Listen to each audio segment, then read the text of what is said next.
I don't know everyone else's experience with it. Does anyone else have experience comping properties that they feel really, really solid in their ability to do that? I mean, personally, I just feel like okay at it. Like I feel, reasonably competent, but I don't have a ton of practice. Cool. That's good. Yeah, and that's what we're going to practice tonight. So, Brian, same. Okay, cool. Well, let's maybe start with this. Number one, can let's go one at a time. Can somebody give me one factor that's important when it comes to comping and a property and finding the value? Give me one thing that we need to look for when we're looking at other properties. Age of the property. Age of the property. Yep, that's one. I What would else? say one when it's sold for Yeah, sure. that's a really good one. Yep. When it's sold. And ideally, how recent do we want that sale to be? It comes down to your risk tolerance, I guess, and what you feel, the other properties are telling you as well, maybe, because there's a lot that can go into this, right? But Griffin, do you have like a general recommendation on that? I would say 6 months, although it's kind of tricky because right now, if we were to look back 6 months, what are we, July? And that's like prime time summer, right? So Yeah, you got to take that into consideration as well, how the that's true. market's changed from summer to winter time. Yeah, totally. So I would say three is your best bet within 3 months, Mhm. Yeah, but six is fine. I typically look for six. absolutely. Yeah. Any other factors? Square footage is within like 250 Yep. square feet of Yeah. Square footage. That's definitely one of the most important things for sure. Number of bedrooms, number of bathrooms, whether it Yep. has a garage, if there's any land improvements like landscaping, fencing, pool, Hmm. the year it was built, of course. And I agree, like if it was sold within 3 months, it's probably like a Hmm. safer bet. And also the area, like how far Hmm. it is. Is it like what side of the street on? Some areas it really matters. Uh, Hmm. so I think like a little bit of all of that. Totally. Anything else that we can think of? What's active on the market right now or what's pending? True. Totally. It's a good point. Yeah, that's really good. Especially right now. Mhm. I think in the past it was more like certain times you could just look at comps, but now I think you really, really have to look at what's active to Why see is what you're that? going to be competing with. Because like you can look at stuff. I mean, I wouldn't say it's tricky now because rates just dropped. So it's like, who's to say if this is still a declining market or not? But over the last, year, I would say Mhm. it definitely hasn't been an appreciating market. Mhm. I would say it's been declining slightly. And so if that's the case, if you're looking at something that's sold a year ago, well, now that value, it probably would have sold for less now. Yep. And so if you don't understand what's actively listed, Mhm. you don't really understand fully like where your property probably will end up, as well as you don't know what you're competing with when you finish your rehab. I see. Yeah, hopefully that makes sense. Yeah, definitely. That's a great question. And Mhm. it's something honestly I've just started doing and I probably should have been doing a long time ago. Yeah. So that's really I that's would really good feedback. I would also say one other thing, if you have access to enough information to understand whether the property was distressed when it was sold or not, how long was it sitting on the market, did it sell fast or not? I think that would be help like to have a better understanding of whether, you know, um the number that you're getting is close to what would actually work. Like, is it Yep, realistic? right. That's a good point. Anything else we can think of? There's a couple more things. I just have a quick Land. question. I'm sorry to interrupt. No, please interrupt Cindy, anytime. Cindy, what was your guideline on the square footage again? You said within how many feet? 250. Hmm. Thanks. And I'm gonna go over all this as well. Like I'm gonna go over numbers so you'll have it. I just want to have like a brief. I want to see where everyone is as far as like what factors that we know about versus which ones we don't, so I can cover those. Yeah, hello, the Anything tax else? tax record of the property because Can it you tells can you. you tell us more about that?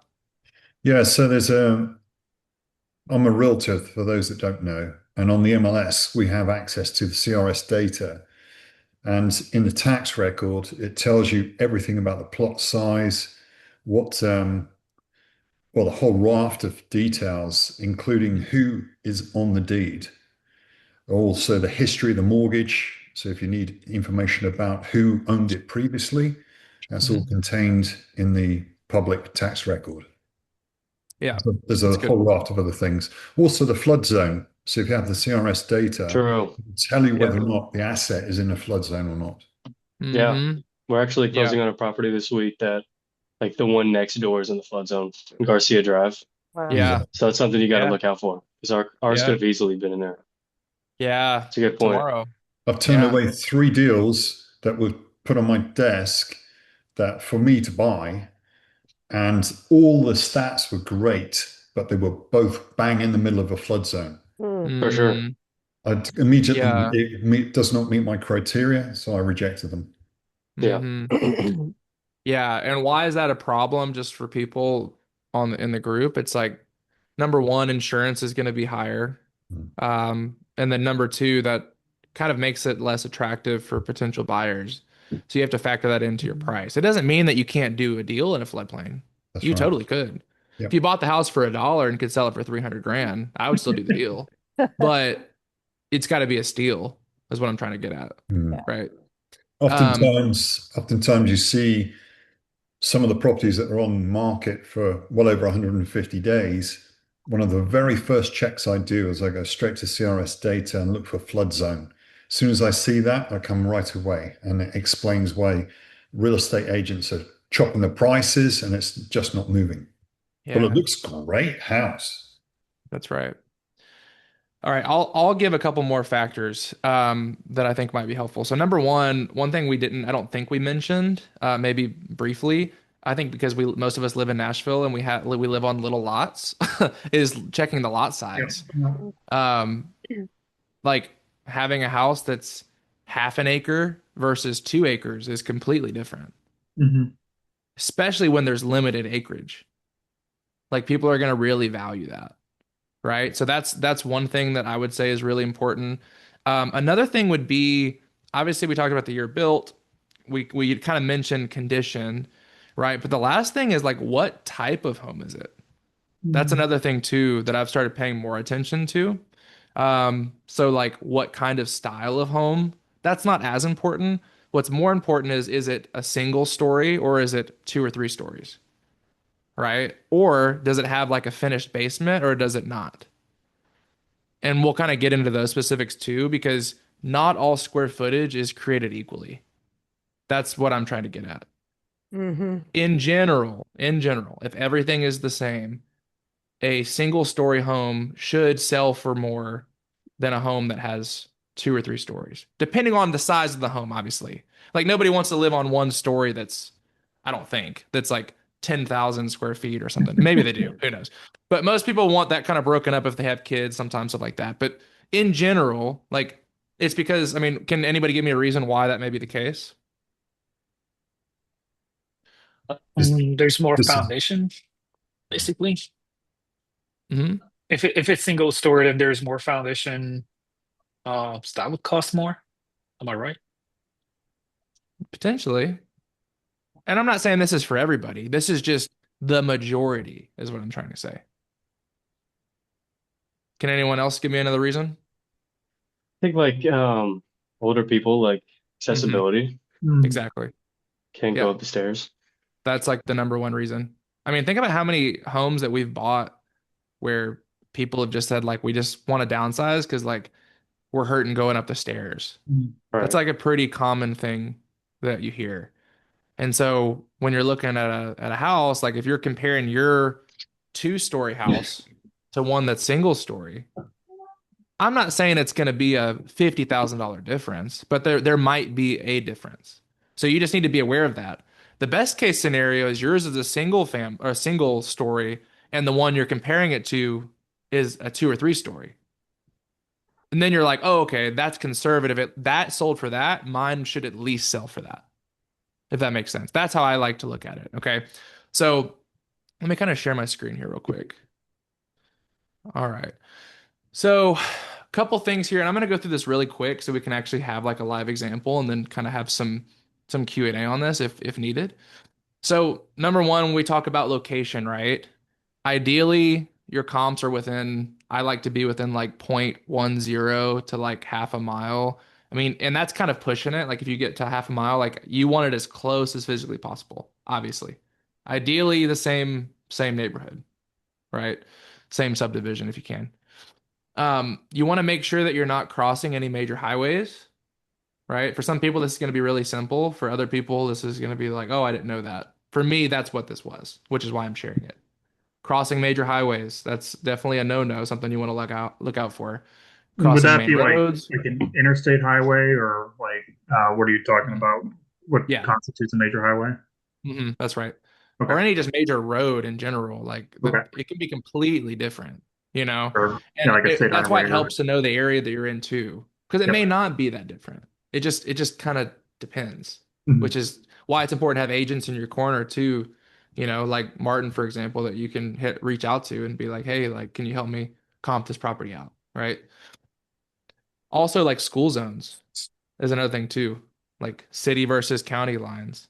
Yeah. Like a deal that Griffin and I are doing now is like right on the border between like kind of like Pegram and like Davidson County. Like that'll make a difference, right? So that's one thing. You also want to look at like where is the house like backed up to or what is it facing? This is one I used to never think about. But when you start going to houses in person, you realize how important it is. If you pull up to the house, you got to think of from the perspective of a potential buyer. Let's say it's their first home they're buying, and they have three choices. They're looking at three houses. Two of them are your competition, the other one is yours. The two that are in the competition, let's say they're facing a beautiful park, but yours is facing a nasty, torn up mobile home, right? That makes a difference. You can't just say, oh, it's the same square footage. Right. Because they don't care about your feelings. They just want to have the nicest house for the Mhm. price that they can afford. So you have to take that into account if you're looking at other houses. Oh, are those facing a mobile home too? Oh no, those are like a beautiful. Those are right next to the river. Oh shoot. Okay, that's really probably not a good comparable sale, or I at least need to discount mine to account for that. Right? Also, if it's on like a main road, like like a double yellow road, that's something else too. Like if they have a ton of cars, like a lot of people don't want to be right on the main road where cars are passing them all the time. So you may have to kind of discount some of that. So I'm just trying to get kind of give examples here. And this isn't to like, I'm not trying to overwhelm and say like you have to get everything right, but it's good for you on the front end to know some of these things. And then you can, what I recommend is having two or three real estate agents. Like if you're in an area that you're not used to, reach out to two, three agents, ask for some CMAs, like a comparable market analysis, and ask them to run some comps for you and figure out who you feel like is the best agent for you at that time. Because if three agents are telling you the same thing, you're probably okay. If every agent's telling you something different, then it's like, okay, I don't know what's going on here, right? And sometimes there's going to be two agents that will tell you one thing, and one agent will tell you something completely different. And it's important that you ask that agent, okay, these other two said this. Why do you think that? Because this agent may be more experienced. Just because two said, 240 and this one said 200 doesn't mean this one's wrong. So you have to be careful with that, right? But definitely get other people's opinions. We kind of talked about this main road versus neighborhood. Jenny, to answer your question on square footage, again, we want to be within like 250 square feet or less, ideally. So if you have 1,000 square foot house, you want to be looking at comps that are, ideally 750 to 1250. And then obviously exact matches are best, but like worst case scenario, what you can do is you can get the average price per square foot on those homes if you're kind of like close within that square footage. Can someone tell me how to get average the price per square foot real fast? I know it sounds simple, but some people may not know Sale this. price divided by square footage. Yes. Does that make sense for everyone? And you get a number, let's say it's $250 per square foot. And then you would multiply that by the square footage of your property. And that should give you a rough ballpark of what your property could sell for to some degree. Okay. Now, the further you get out, if yours is 1,000 square feet and you're comparing it to a house that is 3,000 square feet, the problem with that is what? Griffin, could you tell me the problem with that, of what that does to your price per square foot? If it's further out of the way. Like if your house is 1,000 square feet, but you're trying to compare it to a house that's 3,000 square feet, Oh why yeah, would that be a problem? because your price per square feet is going to be a lot higher. Mm-hmm. That's right. Since there's more square footage, it's going to divide out to where it's less per square foot. And so Mm-hmm. you apply that to a smaller house and it's just completely off. Yeah. Usually the bigger the house, the lower the price per square, just because it's not affordable anymore. But if you have a house that's 500 square feet or something crazy like that, the price per square foot is going to be really high, right? I just want to keep that in mind because when I first started comping properties, a mistake I would make is I'd be like, oh, well, I mean, this is in the same neighborhood and this one's 2,500 square feet, mine's 1,200 square feet. I can just do the average price per square foot. That's a big mistake. That will toast you. Do not do that. Okay. Bedroom bath count, we talked about that. So you want to have ideally the same. If you want to be conservative and yours is a 3-2 and you're comparing it to other houses, you want to be comparing it to stuff that's a 3-1 or a 3-1.5, right? Because that tells you, okay, I know I at least can get this number. And icing on the cake, I'll probably get more because mine's a 3-2, right? Lot size, acreage, ideally you're within 0.20 acres. I would say no more than half an acre. That could make a difference, but that's what I would recommend. Also, like what's the land actually look like? Like, is it usable or are there like trees where you can't even like walk? Like that's kind of a big thing too.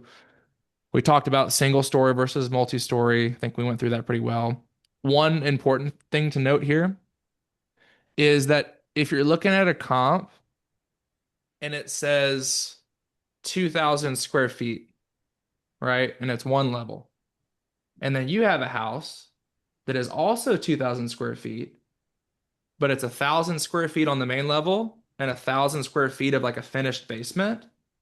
Those do not count the same. In general, I mean, from what I've seen is like, and Martin, actually, I would actually love your opinion on this.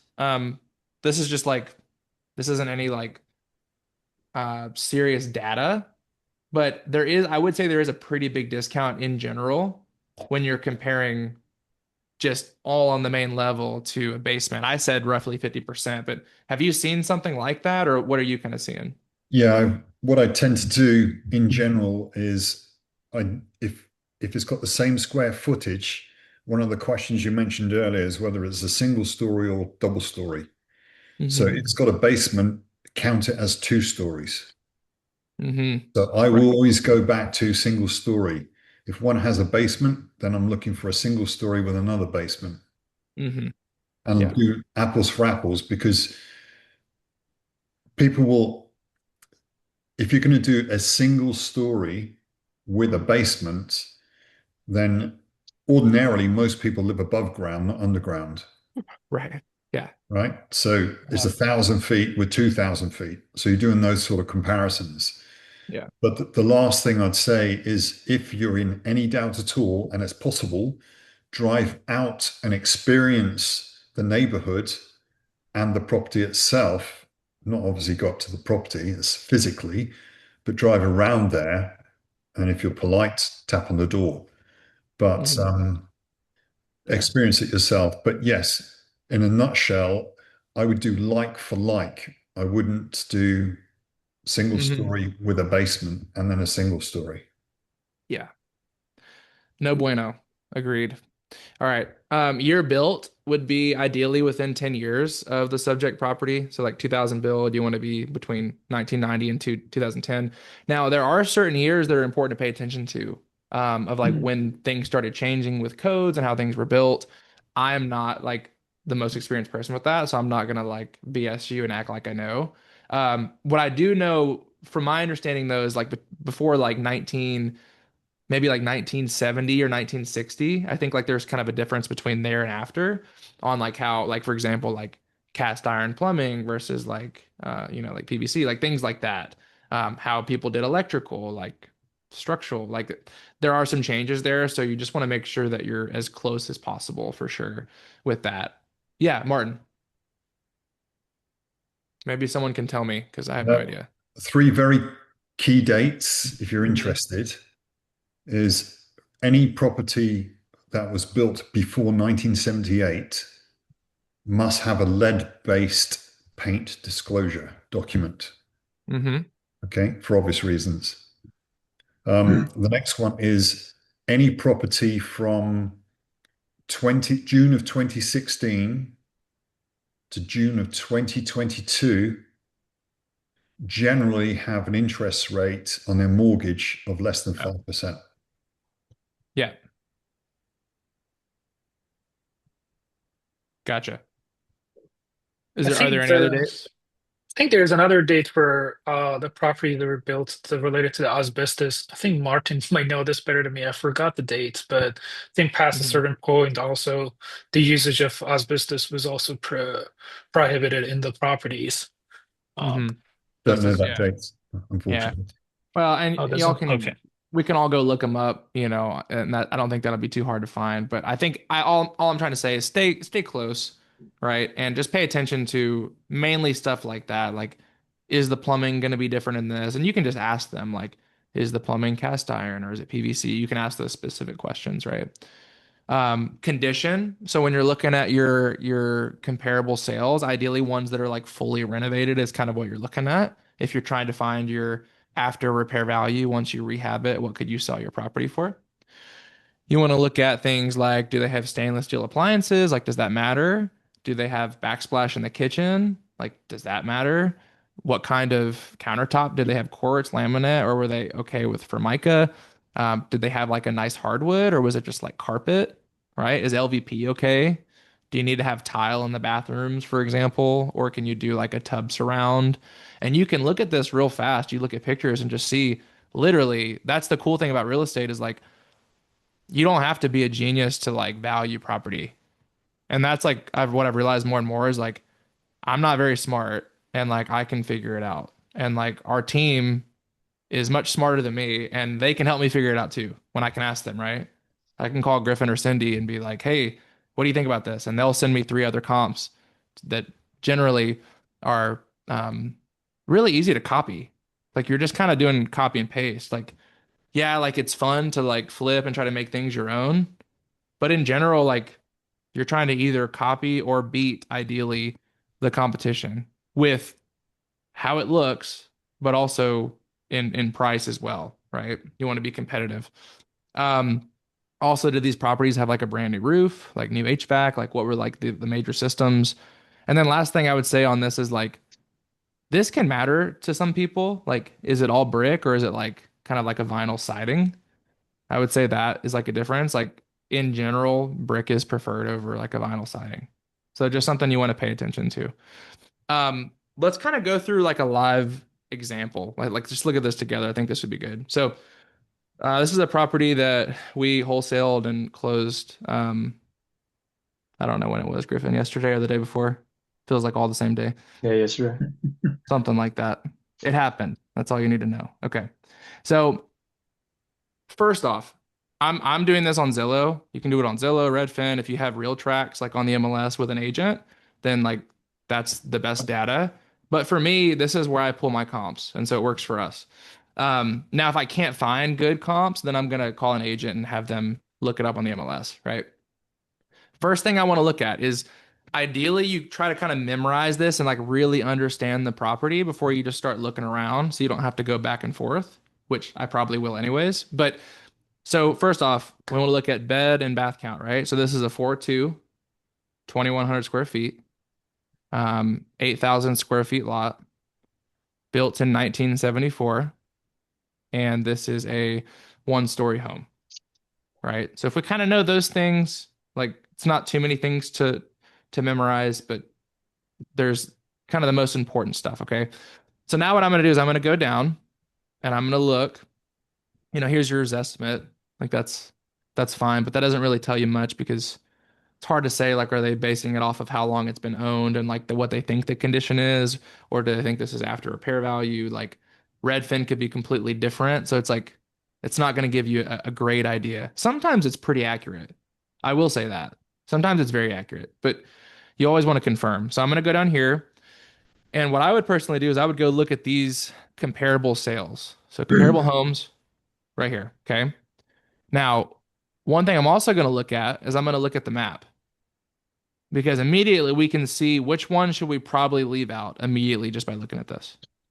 Number Four. four, probably number four, right? Unless for some reason all the rest of these are horrible, and then like we may just look at it and just see, right? But in general, we're going to leave out number four. Okay. Probably going to be likely to leave out number two Mhm. if these other three are good. But that's my opinion. Okay. Now, when it comes to location, what's the best? Number five. That doesn't mean it is the best comp, but we're going to look at all of these. Okay. So let's look at number one first. Click on this. Okay. This is a 3-2, 2,056 square feet. Can anybody remember the square footage of our property? 2,100. 2,100. Boom. You're a freaking genius, bro. 2,100. All right. Similar acreage, right? I can't do the square footage math entirely, but it's close, I think. Built in 1972. Does anybody remember when ours was built? 74? Mm-hmm. 1974, roughly, I think. So that's close, right? And this one is extremely close when it comes to like proximity, right? So far, this seems like a pretty good one. Now, we also need to look at when did it sell? Like what Griffin was saying, right? This one sold like in December. So this is a pretty good comp. Now, what is one thing about this house that is different? It's only got 3 bedrooms. Yes. Okay, so now we have that's now we have one thing. Give me one more. What's one more thing that's different The about this house? condition. The That thing is visuals, nice. the visual The condition. presentation of it. Yeah, okay, so the condition, of course. What's the third one? What did you say, Martin? The visual presentation. This is white, Yes. probably wood, whereas the other Uh-huh. one looks like brick or dark wood. Uh-huh. Got Street. some vinyl Remember how siding. our house looked compared to this one? And we're not even just Yeah. talking about the paint, we're talking about like the structure of it. Yeah. I see. Ours was like this kind of weird looking one. This one is like very standard. Yeah. That doesn't mean we just have to throw this away, Mhm. but that also means that if all things are the same, we may not get the same price as this. This one has more curb appeal. Is that what you're Right. saying? Basically. Yeah, I mean, like, look at all this. Like, it's very clean. Yeah. Look at ours. I'm Now, gonna that be could be honest kind of with cool. you. I love this Old Hickory Boulevard house. I think it is super cool. And this is probably Yeah. my biggest problem as a realtor or getting into real estate is these old houses like this, Uh-huh. those are the houses I like. I would never in a million years choose the cookie cutter. I Mhm. like stuff with the unique, and this is a good question. It's good to talk about because y'all all have way more experience than I do in real estate in general. Do you see the vast majority of people leaning towards those just cookie cutter box, like in a row, normal everyday house? Because I mean, I would choose this one over that one any day, personally. I actually agree with you. I agree with you on that. I think this one is much more interesting, but I think that when you're wanting to be safe, interesting is not good. I see. You don't want to rely on interesting. Because you're right, there is going to be someone like us that likes this property, but the majority of people are probably going to go with the other one. Yeah. So So keep that's these to just answer your for question. my own personal, Right. you Yeah, know, We yeah. If you got a we should have house and you want assigned to this move one to to you. Jackson, Tennessee, there you go. We Jenny, should we have should have sold this one assigned this to one to you. you. I know. Yeah. What the heck? Come on, Jenny. We should have reached out to you. Sorry about that. So yeah, hopefully that answers the question. But yeah, we want to be as honestly, like cookie cutter is like cookie cutter for a reason. It means that people are doing that very often because it's probably working. Mhm. Most likely. Right? Not all the time. Okay, let's go back. So let's look at the inside of this house. Well, first off, curb appeal, awesome. Landscaping looks good, all that kind of stuff. Yep. Okay, so all new flooring. Looks like LVP. They have recessed lighting, so that's really nice. And when we're looking through this, we want to start looking at, okay, what am I probably going to have to do? Okay, I'm probably going to have to do recessed lighting. Ours didn't have that. Recessed lighting. Ours was like carpet or something like that, or like an Mhm. old LVP. So we're going to have to replace that. All new paint. All right. Looks like new, probably new trim on the bottom. Wow, that kitchen's nice. Ooh, Nice little vent hood and yeah. looks like quartz countertops, new cabinets, Hey stainless steel Evan, what is recessed appliances. lighting? Recessed lighting is like up here in the ceiling where it's like kind Okay. of hidden, like the little can lights. Like Yeah, flush, so Oh like yeah, I got you. flush. Cool. yeah, flush, yeah. Yeah. Um, yeah, it's very clean and open. Okay. I don't know why people, yeah, never mind. There may be someone in this call that has floors like that, but I I don't know. Makes me feel like I'm like in Florida in a condo or something. Okay.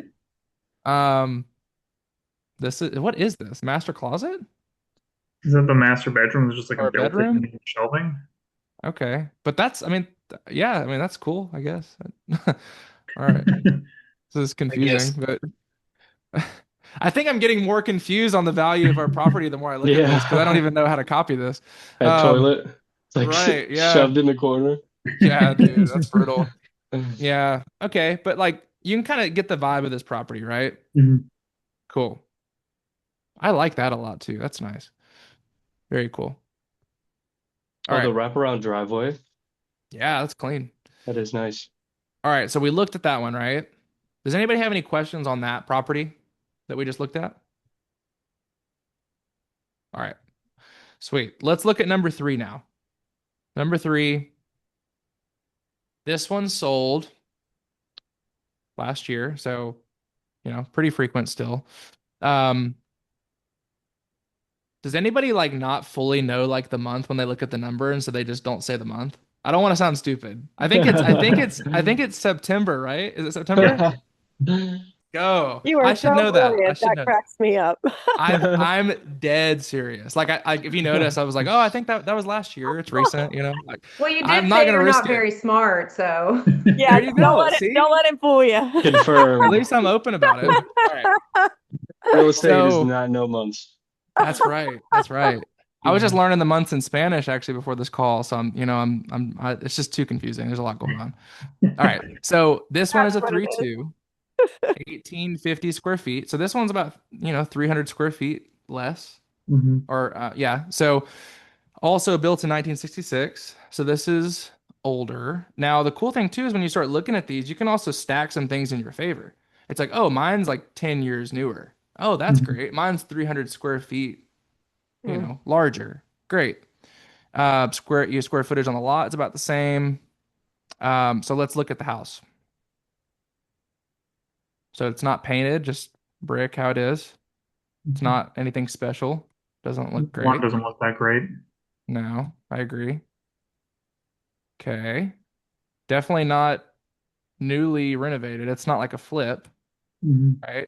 Which when we first looked at this house and you see 215, you can kind of start to assume like, okay, it's probably not fully renovated, right?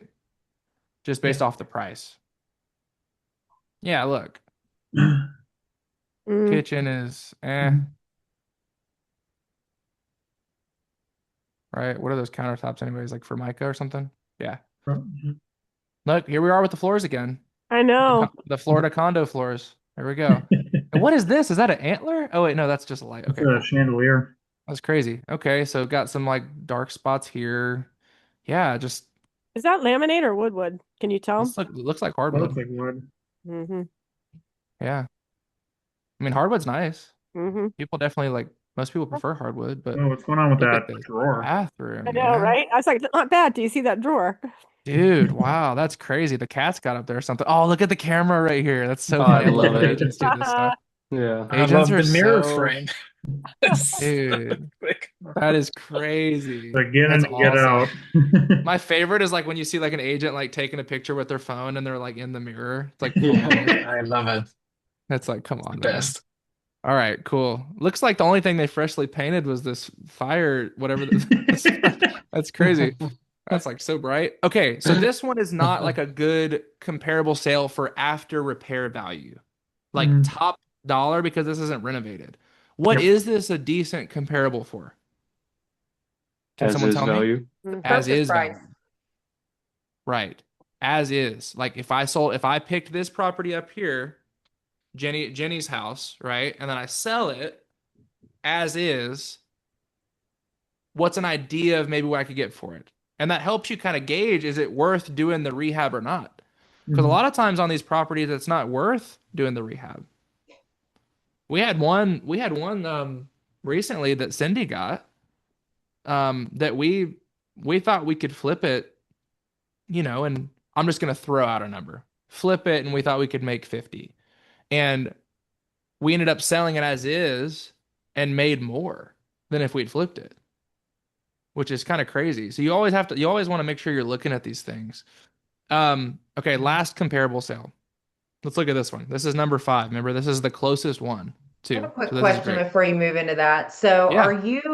are you taking this kind of in two ways where you're pulling the comps for the as is and then maybe pulling the comps for after repair value, or just like kind of what just happened, you're just kind of flipping back and forth to figure out, as you go, or am I Hmm. thinking overthinking it by I don't think doing you that? are. I don't think you are. Martin, do you have something? Yeah, to that point, Jenny, one of the things you'll find as you get more and more involved with comps, you may come across, just as we're doing now, oh, that property's an as is, so you can put that aside to as is. This one's perfect for a full ARV. And when you get the quota, maybe 3 or 5 properties that meet your criteria, Evan probably explains that. But you may find you've got an as is. Now it gives you additional options. And it could Hmm. turn out to be a good deal, just like Evan shared. Hmm. That's really good insight. Yeah, thank you for sharing that. And Jenny, to like kind of double down on that, like I'm generally looking for just after repair value first.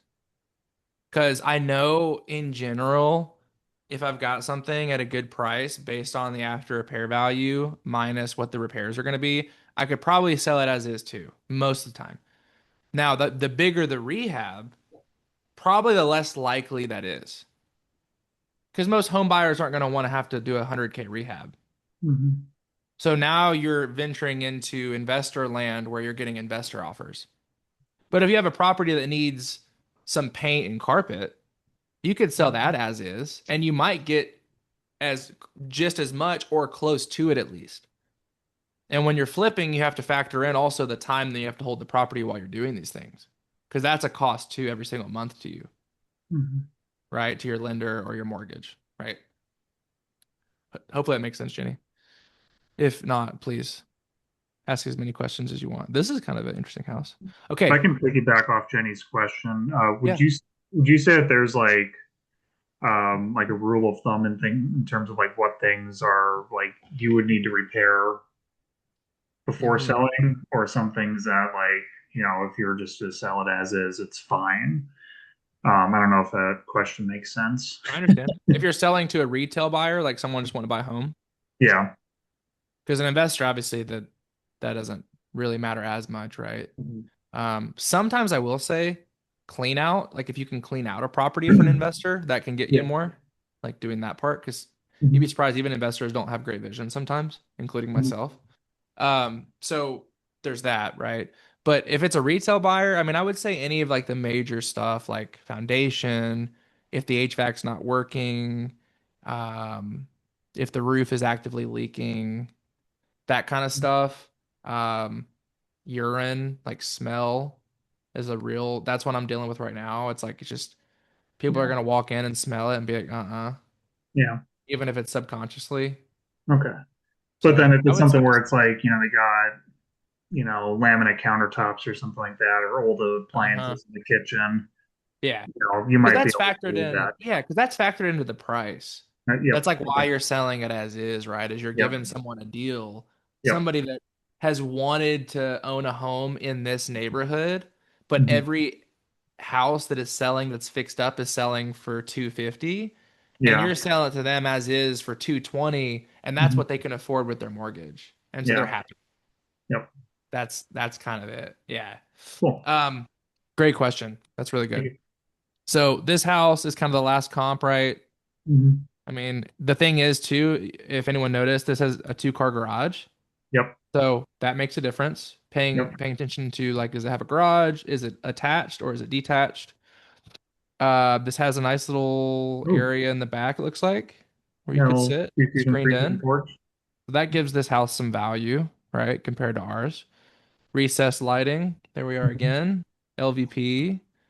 Um, Nice little fan. It's all freshly painted. Yeah, Those beams this are is interesting. It's Skylights. nice. Yeah. Yeah. I like the beams. That's cool. I think some Hmm. people would probably like that.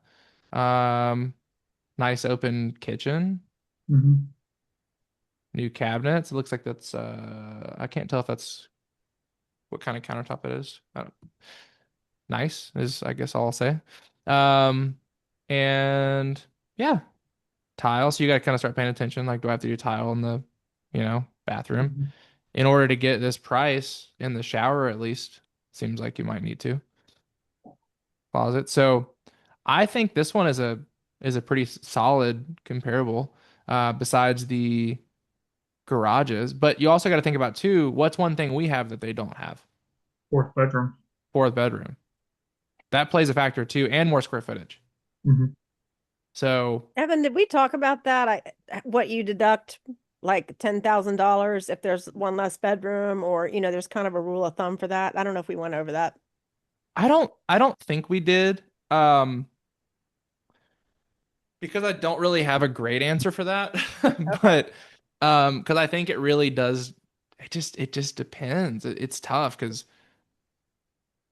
yeah, in some areas like the difference between a two and three bedroom would be like tremendous, and some it's just like not as much. So I think you got to do your best to find apples to apples. Um, and ideally, Martin and I'll ask this to Griffin and Martin if you want to chime in. Would you go back? Wouldn't you rather stay in a closer radius and go further back in time than vice versa? Or would you rather do the It's a good opposite? question. It's a very good question. I'm not Yeah. exactly sure. Yeah, Martin, what do Hmm. you think? So when you say go back in time, you're stating, would you rather purchase a property that's older or newer? Is that essentially what Sorry. you're saying? What I meant is, would you rather like if you can't find because this is going to happen to y'all sometimes, and this is what I'm asking the question. There are going to be times where it's going to be very hard to find a comparable sale that's Mhm. around in your neighborhood Mhm. that's within the last 3 to 6 months. Mm. Correct. So you have a choice. Do I go further out in radius Oh. or do I go further back in time when it sold in 2024? Mhm. So Yeah, that's what I'm asking. I've let's say personally always just gone further out, but I think that exactly. might have to Mhm. do with my area, and I'm quite north of Nashville, so I've kind of Gotcha. had to. Mm. Okay. Yeah, so I do like a polygon. To Jenny's point, I completely agree. So initially, with the tools I use, I've got the ability to draw a polygon, Hmm. just click, drag, click. Right. And Yeah. so I can work around different streets, major roads, etc. But Hmm. I do in increments of a quarter mile as I stretch out. Hmm. If I don't get anything there, then I'm actually looking at, well, what is available in that area and what part of the criteria that we've just gone over for comps am I willing to reduce or Yeah. sacrifice that has the least amount of impact on the cost of the property? I'm not going to lose money. Yeah. Yeah. So if it's anywhere near 1978, then I won't go below 1978. Gotcha. That's good. Yeah. Brian said I go back in time. Yeah. I tend right now with where we're at, I tend to go back in time more than I would uh going out in distance. I think because I think things have not changed a ton since 2024, but I'm not saying that things haven't declined, but I wouldn't say it's like I think you can account for that is what I'm saying. You can kind of like discount it based off that slightly, but I would much rather be close in the neighborhood because there's so many things that can go south if you're not. So many things that you may not even know unless you really, really know the area. And especially if you're trying to like wholesale virtually or buy virtually, like that's going to be a big problem. So that's basically it. That's all that I have. I wanted to kind of just have like a very thorough walkthrough on this because I think this is something that like most of us have never like really, really gone through together. Like I never had the opportunity to like hop on a Zoom call and like just talk through this with people that were actually buying deals. You could watch like a YouTube video for like 10 minutes on something, but I think it's important to kind of have this and I'll record this and post it in the group as well. But I'll kind of open it up for Q&A. Like, does anybody have any questions on this or just anything that you've kind of been dealing with this week that you want to go over? What do you do when you're in a rural area and you can't get any homes close by to comp? Like maybe there's, nothing within a mile or two that's sold in the last year or 6 months. Yeah. So I'm just curious what you do. Get it sub 2 just in case. Yeah. Uh, that would be my first answer. Um, that's always our answer. When we get something rural, we're like, all right, we just got to get it sub 2. Um, yeah, you definitely don't want to be caught with a hard money loan and you paid, you Yeah. you overvalued what you thought it was worth. Um, And you have so less of a buying pool if you're out rural, usually. yeah, definitely insulate yourself like that with getting good terms, like which is what this group's about. That Mm. is a very, I'm joking, but I'm also serious. Because then you have different exit strategies. If you got to keep it for a year, it's not going to kill you, kind of thing, right? So there's that. I would say, you just have to look at, okay, there are going to be some houses that have sold at least. So maybe they're not the best comp. And maybe there's not. Maybe if it's that rural, like there's like 10 people, then maybe there's no houses. Maybe this is the only houses ever sold and it just sells to one at a time. But in general, there's going to be some houses that have sold. And so maybe you're comparing your 3-2 that's 1,000 square feet to a house that's like a 3-2 that's like 1,700 square feet. It's like, gosh, that's not the best comp. That house sold for 200. Okay, like realistically, what do I really think mine would sell for if I use a very, very, very conservative price per square foot? Like Mm. so low that it's like, okay, that would be a steal for someone. I would say in that scenario, like it could be, it could be 150 or something like that. I don't know. But like you have to kind of figure that out in your head. And when you're negotiating, you're going to have to use that. It's like, look, there is just not a lot of activity here. And I understand you think, not you think, that would not go well. I understand you wanting 200,000, but like there's just no way I could pay that because of X, Y, and Z.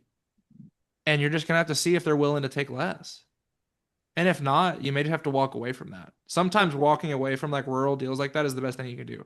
One thing I will say about rural deals, however, is that in general, the more rural, the less work that you need to do to be able to sell it as is.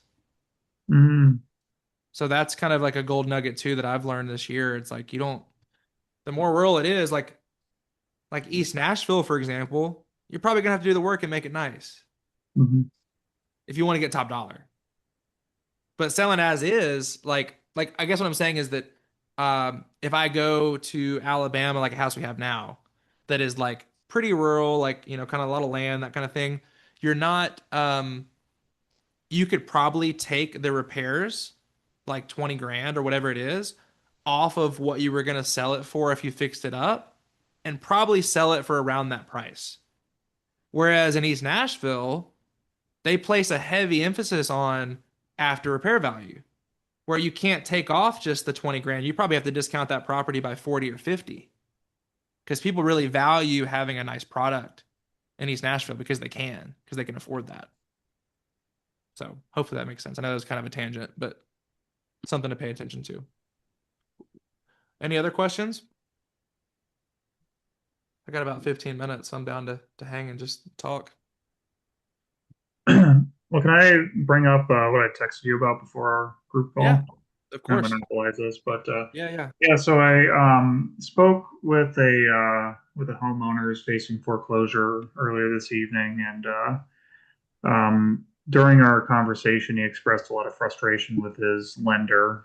It's a volunteer mortgage. So I'm just curious, first of all, if anyone's got, experience with them. And then, is there any way that I could help him like find a different lender who's maybe going to be easier to work with? One thing that he said is like if he paid his mortgage on the first of the month, they would wait until the 10th to take it out. And then, he'd be hit with like maybe overdraft fees if his checking account was overdrafted. Um, you know, assume probably piling up daily interest. So he was just really, frustrated with them. Mm. What is it just out of the goodness of your heart, or is there something else that like you're Yeah, want like do you think a yeah, I lot of mean, I'm just families trying would to do help right you? by this guy, Mm-hmm. seeing what I can do to help him. That's nice. Yeah, I hear what you're saying.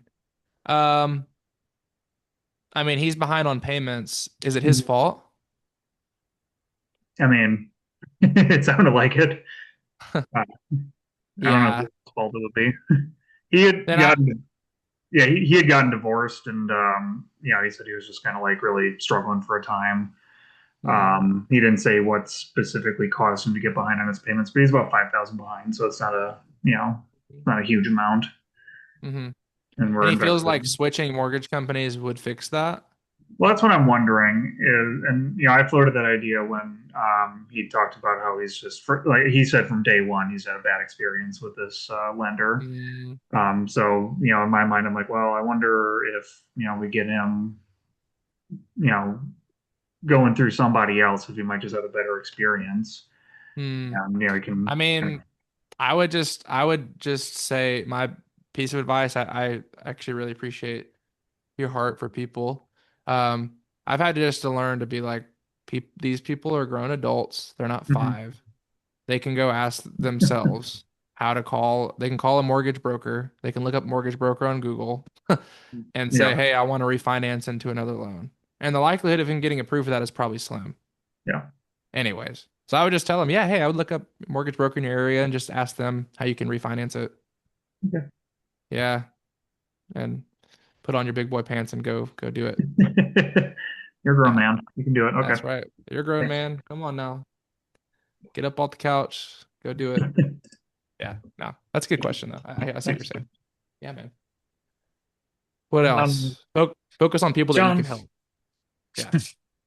Yeah. would you like to kind of briefly talk about like what I kind of put a post on our group? Yeah. I'm just Yeah. wondering Yeah. if I can just get like a little more kind of perspective on this. I know you said it's not a good deal, and I understand it's not a very motivated seller, but for everybody else, there's this property that I'm interested in. It's like pretty close to the same cul-de-sac as where I live, and I'm thinking that at some point I will just move out and I rent my place, and this would be another kind of kind of a duplex from the same builder. So it would be nice to have them together and everything. This property is owned by LLC. They bought it in 2023 for 555. They listed for sale like around like midsummer or like June, July this year for about 650, and they kept like bringing it down, down, down, down, and now it's like below, like it's like 495. So they've gone down for the past 6 months. Property been empty. I've reached out to the agent. I've realized that the payments are about 3,100 a month, which is pretty high. I did a quick math, and I think like they put like 20K, 20% down. They probably have something about a 7.5% uh, interest rate on the mortgage. So they've been bleeding quite a bit. Like they're going 60K below the purchase price. They probably paid like 10K to acquire it. There's probably another 40K. So that's just 110K bleeding, but another 20K that they lost not renting in the past few months. That's like 130. That's like a lot of bleeding. So I thought like it would be a motivated seller. It's currently off the market, by the way. So I thought it would Mm, be a motivated seller that I would be able to get some kind of a subject deal out of or anything. But after reaching out, it seems like they just want to sell it outright. And I mean, I'm personally a little surprised with like how you guys are not motivated to sell when you have bled this much and you're not willing to stop it. I said I can do subject to deal or I can do rent to own for them. I can manage it, rent it for a few years and then own it. But it didn't feel like the realtor was not very like friendly. Like it seemed like I don't know if it was like the owner was pretty like stiff kind of on the price or something. But when I asked about like how much are they willing to walk away with and everything, because I was like, oh, I don't bring an agent, so that would just cut some of like the cost for the transaction and everything. They just like I just got the response the seller just wants to sell it outright. So overall, I would like to have it, but of course, like it doesn't seem like the owner is distressed enough to like be able to like give away a good deal, at least for me. And I'm wondering if this property doesn't sell for another few months, would it make them distressed enough that something happens? Um, but that's just the story. So I'm wondering what you guys would do. Hmm. Um, Griff, what would you say on this? What are your first thoughts? My first thoughts is that it's not a deal. Can But you if break it, that I down? mean, think if rents are at 3,200 and you're at 3,100, Hmm. did you just want this place as a rental or to live in eventually? No, it's a rental. Okay. Yeah. And And it what would area is it in? probably it's in East Nashville. It's in a good area of East Nashville, close to Shelby Park. And it would probably sell for 3,200 for rent for 3,200 a month. Okay. Something that I've done in the past, well, I still doing it. I do some very minimum kind of common areas furnishing of the house and rent rooms separately.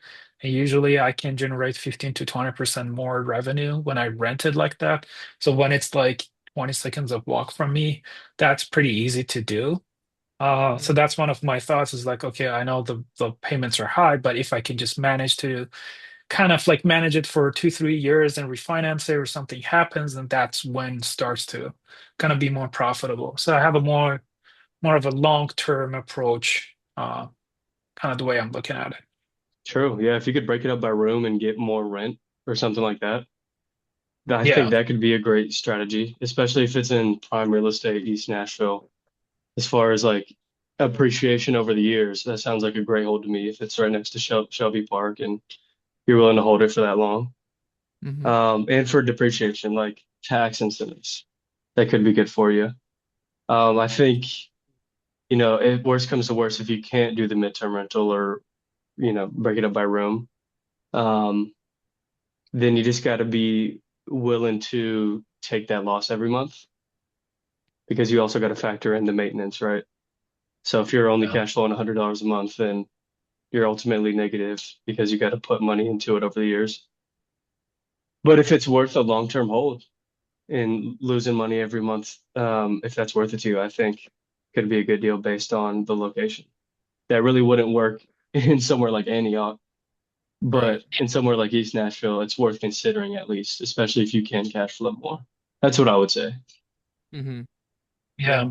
I have another property that I could at a time I bought it like about a year ago. I could rent it out right for 28, 2,900s, but then I did the strategy that I talked and I make about 3,500s a month from it.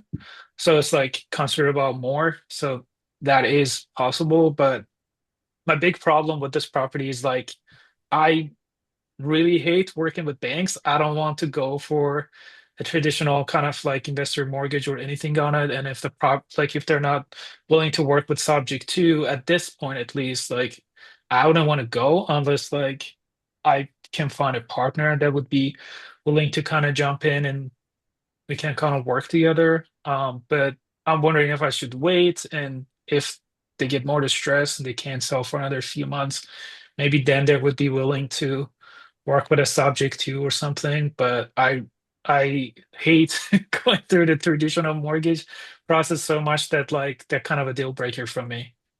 Yeah, I would agree. If you can't get this up too, I probably wouldn't touch it. But that's just me. What do you think, Evan? Yeah, I agree. Definitely. How I much think do you it's think you could get for rent on this one?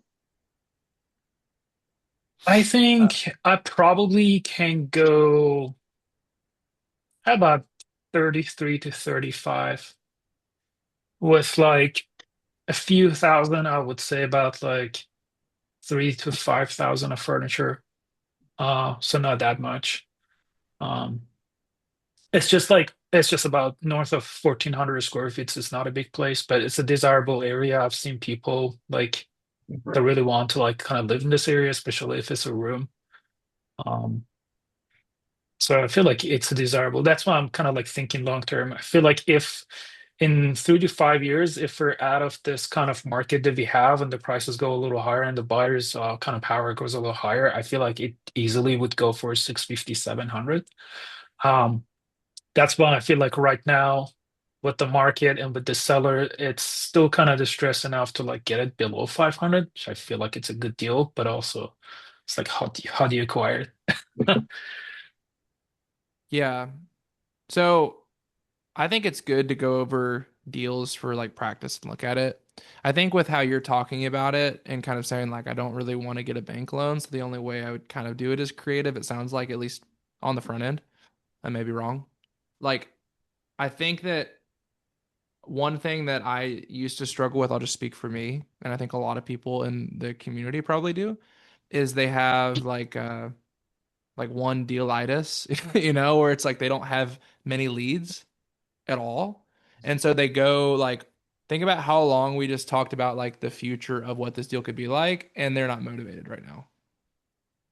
And so it's like I think if we can focus that energy on not analyzing it, but talking to more people and just practicing your sub two pitch and practicing those things and even getting yeses. And if you decide like, hey, this doesn't work for me, well, hey, at least it was good practice. And I'm not saying get everything under contract and screw people around, but like if you feel like, okay, this is like the target I'm looking for and make your pitch without overanalyzing and like what like you're doing now, you're putting yourself out there, you're calling agents, which is amazing because most people never get to that step. So it's like that's awesome. My question on this one would be you spoke to the agent, right? So this is off market now. Have you tried to call the seller? I could not find a seller. It's a LLC in Wyoming, and it's That's like right. now if that information is public, yeah. That's right. Okay, that makes sense. Um, let's see who else. Honestly, straight up, if you like the house that much, like go to the neighbor's house, be like, hey, do you know who owns this house? And just see if you can get the number there. It's like whatever you got to do to get creative if you really like want this house. But I think you got to talk to the seller because agents will do everything they can to like be difficult and like not work with you on a creative deal. Most agents, not Martin, but most agents will. And so I think that that's going to be a problem. Like she's going to say, "Oh, they just want to sell it outright. Oh, they don't want to do that." Well, of course they want to do that. Of course they don't want of course they don't want to leave a mortgage in place and trust that someone will make the payments. Duh. Yeah, of course. That isn't, Yeah. but have you asked your seller that? Maybe, maybe not. You'd be surprised the amount of agents that won't even bring that to their sellers. Oh, I've already talked to Yeah. them about it. They don't want to do all that. I'll tell you, I have one story before we wrap up here. I had one time when we were calling agents directly. I had an agent that I'd called. I made my pitch. I was like, "Hey, this is how I could do it. Would this help your seller?" And she's like, "Oh yeah, like he said he absolutely isn't going to do that, and he's already talked to me about it, and we just can't do this right now." And I was just like, no worries. And I was like, I'm sure you've had so many crazy people calling you. I'm sure you've had like, I just kind of made a joke. I was like, I'm sure you had like mafia members and like Russian gangsters calling you, just like, you don't even know where they're coming from. And she was like, oh, it's so true. She's like, I literally had this guy call me that I swear they were from Russia and it was like super sketchy. And I was like, that is sketchy. And I was like, well, okay, don't worry about this property. So taking the pressure off. Don't worry about this property. Like we can always go buy another house. It's no big deal. But feel free to save my contact in the future because there's a lot of scenarios and I love working with agents. So you're connecting with them. Like I love working with agents. And I love getting my agents like paid their commission, especially on deals like this that like generally don't sell or the listing expires and they don't get their commission, which sucks because like if they just knew how to have the conversation with their seller in a way that isn't as scary, then like a lot of times they can get paid and we can get the seller taken care of. So, anyways, feel free to save my contact, whatever. And she goes, well, like, can you tell me more about it? And I was like, oh, interesting. Yeah, yeah, Griffin, yeah. You said what? Yeah, hello. Yeah, speak to me, And so yeah, and then we ended up having like a 45-minute conversation about it. And we ended up getting that deal under contract and wholesaling it. After she said, I've already talked to my seller, said he won't do it. And she admitted that to me. And she actually became one of my good friends. Surprise out of all that. It was crazy. At the end of it, she was like, I want to be honest with you. I told you that I talked to him about it. I haven't even really brought this to his attention because I Nice. was scared and I didn't know what to say, and I didn't know what I was doing. And that's why When you can I alongside them and be like, hey, right, now that's not always the case, but I'm just trying to give you an example of like this is real right. life. And if someone doesn't know how to explain it to somebody, then a lot of times they're scared to bring it to them. Like they don't know how to address it. So I think you as Mhm. the investor sometimes can offer that. Be like, hey, what I can do if it's helpful is like I can like write you up a quick email or I can shoot you like a quick video just kind of explaining like how it works. And if it's helpful too, it's totally what you're comfortable with. But like if it helps and it gets to the point where they have more questions, I'm happy to hop on like a three-way call with y'all and just kind of talk through it and just see if it's something they want to do. No pressure. Like it's all good, you know? And sometimes they'll take you up on it. So, Yeah, when I talked with her, like first, like she sounded kind of like curious to be like, oh, like it's the subject to, and she was trying to ask some questions, like, oh, actually, my boyfriend does subject to, but I'm not like I don't fully understand it. So I talked with her a little bit, and then hmm, she says she's gonna like take it to the owner and get back to me, but she didn't get back to me in like 2 days. So just follow up with her. She was like, oh no, they just want to sell that, right? So I don't know if they really took it to the owner or not. She was just like very short with her responses that I start to feel like it's not very I don't know if that comes from that kind of approach comes from the seller or is it the agent. So but that's a good point. yeah. Like maybe if I can get a hold of the owner that might be more kind of willing. It's against the LLC, so I don't know what kind of LLC it is, what they do. Hmm. This seems like not the best deal. They were like, I don't know why they did it because they were like, oh, we'll put 20% down and we get this deal. And best case scenario, we just break even with the rent. I mean, what would you do this? I don't Which understand makes what you they did think there. maybe they may explain why they're not as motivated as you would think they would be. Maybe they got a ton of cash and they're just like they don't really care. Or maybe they have investor money that they're like, we just got to put it into a property. Like you just never know like who you're dealing with. Like and maybe someone that could let it sit there for 5 years and not give a crap. There's a lot of people Yeah. like that, surprisingly. I have a friend like that he's like, I have a property in Chattanooga that's been vacant for 3 years and I just been too lazy to go up there and fix it. Like what? Wow. Yeah. Hey, what's up, Martin? Sorry, man. Yeah, very interesting. From a subject to perspective, one of my fundamental rules is I never take on board anything over 5%. Number Hmm. one. So based on that criteria, I wouldn't even look at the property. Yeah. Even though you know the area and you're passionate, I can hear you're passionate about taking that on. It may slow you down because you could say, okay, not it's not no, it's just not now. Move to Hmm. the side, move on. Go and find other properties. There's hundreds and thousands of other properties. The other thing is, what you could be really cheeky at doing, it's just what we call a low anchor. I can't come in at this, but I can give you cash at this ridiculous value. And he said, well, we can't come in at, I don't know, low 500s, but we'll come down to 550. Now you know their motivation. It's not for them to sell you at that low 500. It's for Hmm. you to gauge using a low anchor how much of a motivation they have. Do you see Yeah. what I mean? So So go true. in, give a stupid cash offer, really low anchor. And if they don't respond, absolutely ridiculous, not interested, they're not motivated. Next, move on. Put it on the Yep. side and move on. That's Right. So true. you mean like just kind of like just say, even though I don't have the cash to buy it, just say, hey, like with the seller, like set us for like, I don't know, 485 cash, like kind of like do that. Is that what you mean? Hmm. Yeah, I mean, you can, if you get, Evan's great at raising money, right? So if they say, "Hey, yeah, we'd like a cash offer. We're happy at low 500s." Great. Let's make it around 500 straight. Now you go out to every man and his dog and say, "Hey, do you want a part of this deal?" So you get a cash offer, you get the deed. Now what you do is you can do like we've just been discussing, as is, fix or flip, get it out there, get it sold, or keep it, get an DSCR loan, buy out the mortgage. Mind you, if they're paying cash, they're going to have to pay out the rest of the mortgage anyway. Do you see what I mean? But if you take it subject to, here's the other thing I was thinking.